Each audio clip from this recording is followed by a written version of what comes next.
Hello, Karen. Yeah, so last reading reflection before I just used the two skips. That's kind of my plan for 8 and 9. Just get it done.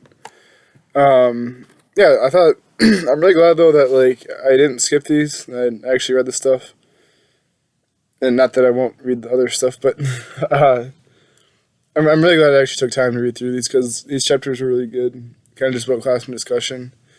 And it's really important for my field, I feel like, with social studies.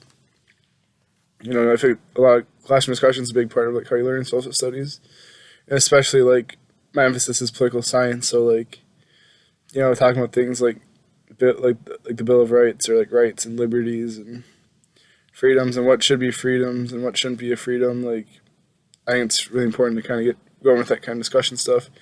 I thought it was really good. Some of the stuff I thought was pretty basic, just like ask open-ended questions, and that sort of stuff. And there's some good techniques in there too. I saw just like I think it's from the Lewis and Strong book where they had like, well, if like this happens, maybe you can try to push this. Yeah, here we go, like back channeling and challenging and checking and instructing. Yeah, that stuff is really good.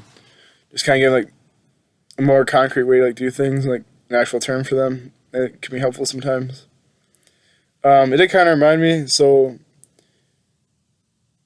in most of my like for my personal history, even like in college, a lot of social studies classes have been mostly like lecture based, right? They just talk at you for an hour and then you go. There's some discussion here or there, but I feel like the majority of it's pretty like lecture based. Which for like content like history, where it's a lot of we traveled like back in ancient times, they traveled the Silk Road between this year and this year, and blah blah blah. And it's kind of hard to have a discussion about like historical facts, but I do think there's good opportunities for discussion in history classes. Anyway, going back to my previous, what I was talking about with like my previous experience with history, or sorry, with like discussion in the classroom. I remember my English classes in high school did this thing called Socratic Seminar, and they just started doing them more when I was in high school, and they would do these over like an exam or that kind of thing.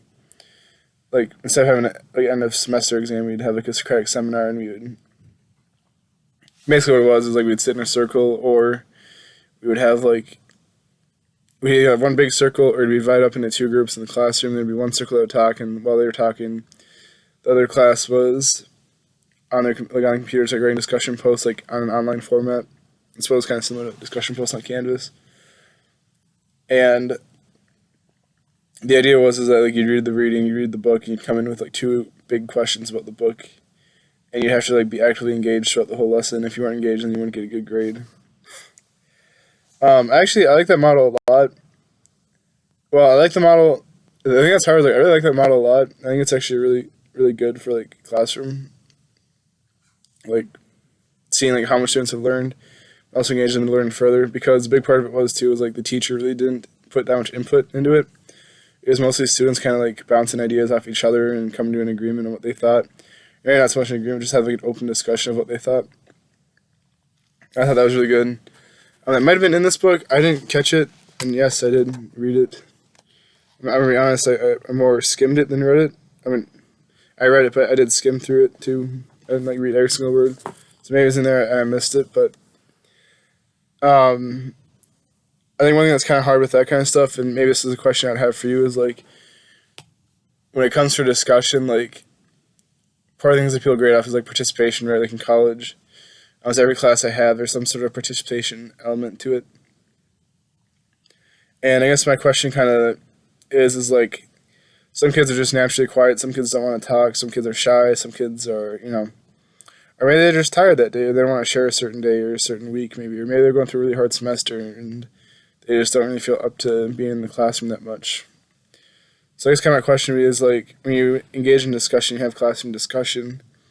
How do you like how do you balance from like make sure everyone's learning but also being like fair to everyone and not like over critiquing someone? Because I know too, it's like I don't know.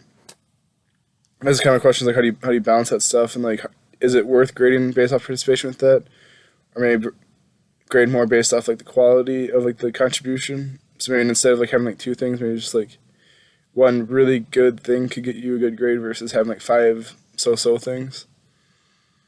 So that's kind of a question when it comes to classroom discussions. Overall, though, I thought it was solid.